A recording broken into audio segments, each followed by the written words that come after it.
Welcome back, everyone. You are watching the Vintage Sewing Machine Garage YouTube channel, and right now you have an aerial view of the right side of my white brand sewing machine, Model 568, and I'm showing this to you because I have been working on overhauling the machine and made a number of videos on this process. I went to plug in the machine to give it a first test, and when I plugged it in, it started to run. Well, there was only one problem. I wasn't pushing on the foot pedal. And I thought, okay, my machine is possessed with a ghost. Here we are approaching Halloween season, and my machine just started running. If this ever happens to your machine, immediately stop and cut the power source. I use a surge protecting power strip, and I can just flip the switch on the power strip. I don't have to touch the plug, and I did that. Cut the power and then remove the plug. The question is, why was that happening? Now that can happen for any number of reasons. It can be, you can have electrical issues and shorts, that can be even safety issues. So again, if you have any doubt, right, about what's happening, stop, and either you will investigate or someone you feel is qualified can do that. So if the rest of your wiring is in good shape, and this machine is, there's no crumbling insulation, the wires are nice and pliable, I have no reason to think that this is that I have bad wiring. But what I have is, well, the machine's wires are crossed, right? You may think your wires are crossed when this happens, but it could be your machine. Now, what do I mean by that? A lot of machines that were made in the 1950s and 1960s in particular, and I believe it would have carried on into the 70s, used what is called a double block or dual block setup for their electricals. And what does that mean? If you look down into this little area right here, you often see it on the right side. There's a little compartment, and it looks like exactly what I said. It's kind of a rectangular plastic block. And you have on one end, if I can get my hands on it, there is one end of a cord that goes into one side of the block, and on the outside is your foot pedal, right? Or unless you have a knee pedal setup. Some of you may have knee pedals. I'll put that down there so you can actually see the old pedal. So there's the pedal. That's coming out of one end, and on the other end is your plug, the thing that you're going to plug into the wall or wherever your outlet is. In my case, again, it's an electrical strip because I need to get power. Well, as soon as I plugged it in, the machine started running, and I knew I wasn't using the foot pedal. Something was wrong immediately. As I mentioned, I just turned off the power source, unplugged the machine, and said, okay, what's going on here? Well, I had sort of an idea, but the first thing I did was make sure that I inspected all of my wires. I went around. I don't just look at them, but feel them, right? Put them in your hands and make sure that nothing is crumbling or cracked, or maybe maybe the cord itself is not cracked, but who knows? If maybe someone who had the machine before you had a pet that chewed on it. Who knows? But just make sure you do that inspection. Well, I did that. And the machine is, like, what's going on with this machine? Why is it behaving this way? Put that cord down in the little slot there. So why did it behave that way?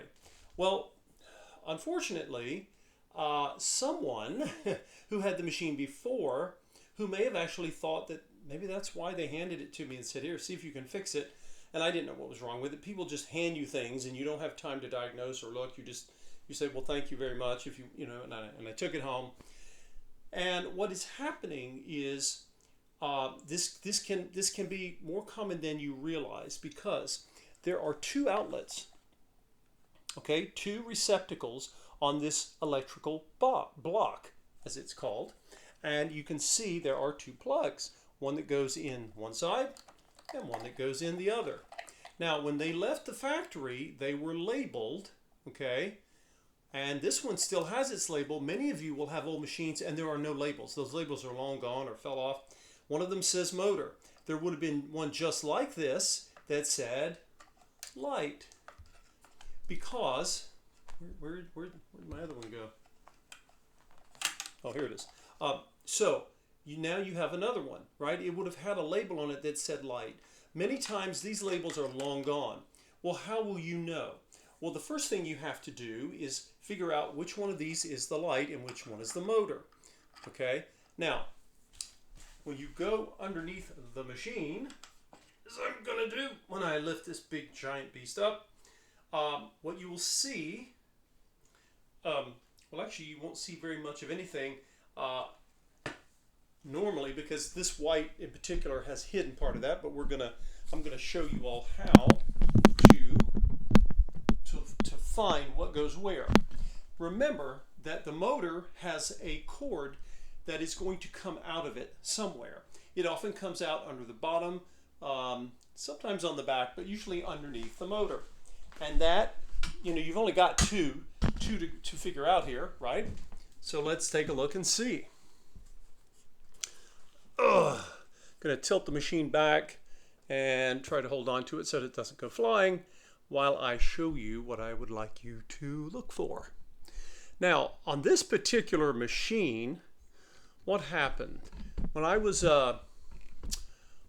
inspecting it before, remember, some of you may recall, in order to get the motor out, I actually had to release, okay? I had to release a little bracket here, and I loosened it. I didn't take it all the way out, and I was able to get the cords out, and I had to do that because I had to feed this cord. Now this cord, very often you can look up and you can see where the cord is going up into the motor. But in this machine, there's so much going on here that you can't always tell because the motor is tucked away. Now, in this case, and it will often be the case, but not always, if you look closely, you're going to notice that one of these cords has an extra wrapping on it, right? We have this one, right? And this is the one that is labeled motor. Now be careful, because who knows if the label fell off and someone put it back on? Who knows? It could be that they mislabeled them. But all you have to do is trace your steps back. Follow the cord, and see where it leads. This cord, the one that you can see the definition of the two wires, it's going into here. Sometimes cords will be given a little rubber bushing, and that bushing is there to prevent the cord from touching a metal surface in case it was to get worn. This cord, however, has a clear plastic sheathing on it, or actually I take that back, it's a black plastic sheathing, and when you look at it, it looks almost like the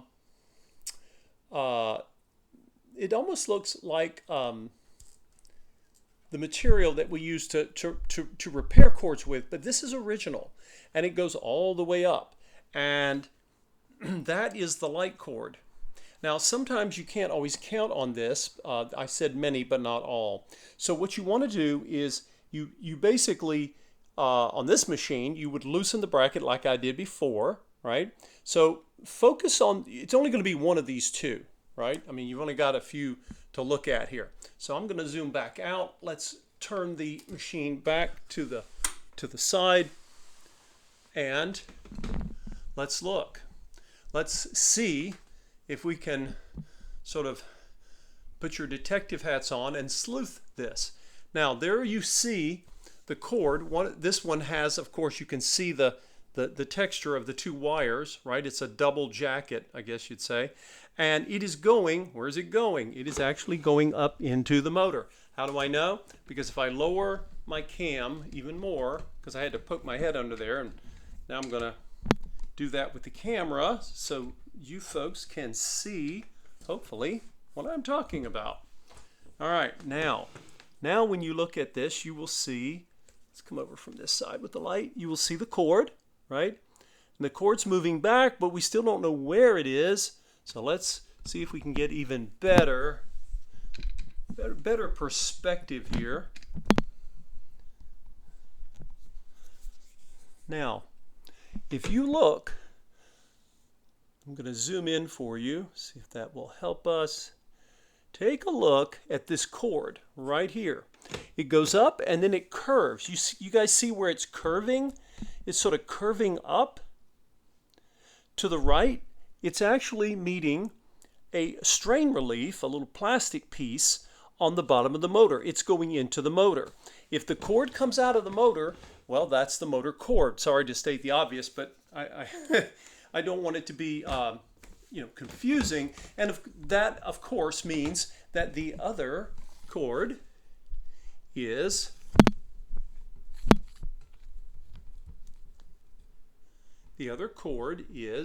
for the light. Now, as soon as you know this, let's say your cords are not, let's say that your cords are actually not labeled at all, right? So what can you do? You can simply plug them back into the right space, but how do you know which outlet?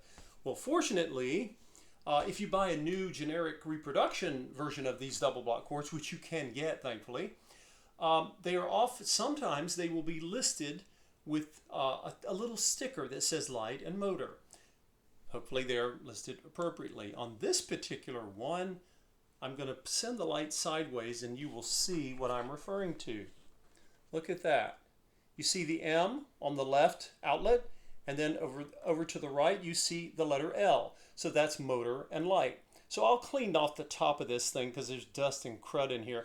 And then because the motor is, fortunately, the motor tag is correct, the one that's left from the original factory markings, but I verified that it was correct. I didn't trust, who knows what people do to stuff. You never know. And then the other cord, I have a little solution. If you're like me, maybe you have a drawer somewhere in your house where you put things that have no other place, and you think, hey, maybe I'll find some use for this. This, of course, is those silly plastic things that come on bread. They've started replacing them with cardboard or fiberboard of some kind. But anyway, I'm going to take this, right, and it's just big enough that it should work, and I'm going to write light. And if you don't have enough space, or if what you have to write with is a sort of a wide knob, just put the letter L. Okay, so I'm just going to write, and I write large, so I have to make sure that it's going to fit. I'm also using a Sharpie or whatever brand of permanent marker you have, and I'm just going to let it dry right quick so I don't smear it. But now, what am I going to do? Well, I'm going to take the other cord, right? Make sure that I don't pinch my cords. The cords are designed to go through this slot in the case wall here. I'll put those back in a moment, but I wanted you to see this. So, when you get the cords and they come toward the block, now they both have the double jacketing. You don't see that extra cover like you did below. That extra cover below is to give extra protection for the light cord as it winds its way through the machine. So you say, well, gosh, they look the same. And again, I know that this one that has motor marking is correct. If you don't have the old tags, many of you won't, what you need to do is when you figure out which one is the motor, take your fingers and just follow that and follow it to the end. These are not very long, these cords with the little plugs. Hold on to it and make a note that that is your, this particular one, of course, is motor. And then the other one is obviously going to be light. So I'm going to take, right, I'm just going to take this and turn my cord sideways and then twist it. Now, this is, I don't know if this thing it should stay on. I haven't had problems with it not. The point is it will help you. There's no real reason to remove these. These stay plugged in.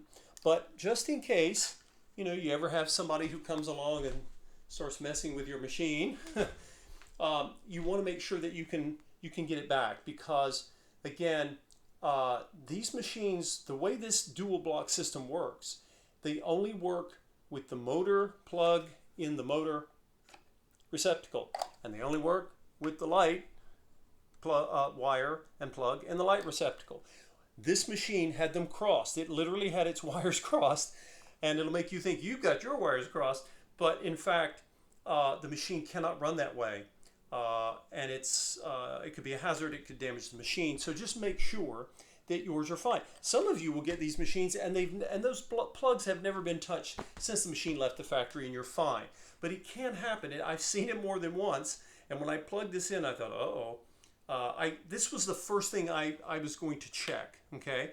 Remember, there can be lots of different things that can create electrical problems with a sewing machine, just like it can with an old toaster or a mixer or anything else. So just be aware that this is something where it was not due to electrical damage. It was because someone unplugged it for whatever reason. Maybe they didn't know, or they were trying to fix the machine and says, well, maybe I should do this. And you can't see this. This is not, the M and the L are not easy to see.